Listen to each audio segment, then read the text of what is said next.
আসসালামু আলাইকুম। আশা করি আপনারা সবাই ভালো আছেন। আজকে আবার নতুন একটা ভিডিও নিয়ে হাজির হলাম। আর আজকে টমেটো দিয়ে ডিম ভাজি করব। শীতকাল মানেই তো নানা রকমের সবজি। শীতকালে নানা রকম সবজির মধ্যে কিন্তু টমেটো আমাদের সবারই পছন্দ। আর সেটা যদি হয় একটা ডিম দিয়ে ভাজি, তাহলে খেতে কিন্তু খুবই অসাধারণ লাগে।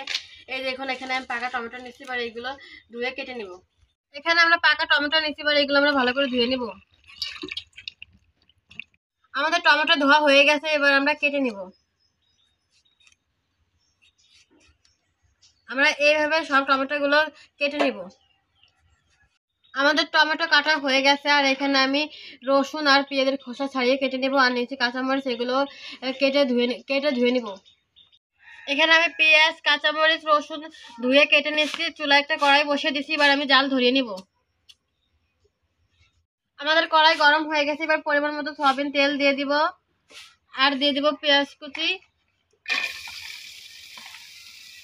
রসুন কুচি আর কাঁচামরিচ ফালি। এগুলো দিয়ে আমি কিছুক্ষণ ভেজে নিব।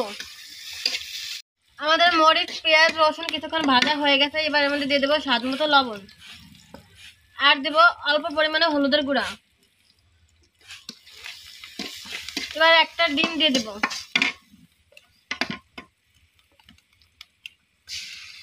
এবার ডিমটা দিয়ে আমি কিছুক্ষণ ভেজে নিব। আমি কিছুক্ষণ ডিম দিয়ে ভেজে নিচ্ছি, এবার ধুয়ে রাখা টমেটো গুলো দিয়ে দেব। আর আমি যতক্ষণ না ভাজা হয় ততক্ষণ কিন্তু আমি অনবরত নাড়তে থাকবো। আর এর টমেটোর ভিতরে কোনো রকমের পানি ব্যবহার করা যাবে না, টমেটো দিয়েই অনেক পানি গলবে। আমি এটা ঢাকনা দিয়ে ঢেকে দেবো, আর 5 মিনিট আস্তে আস্তে রান্না করে নেব।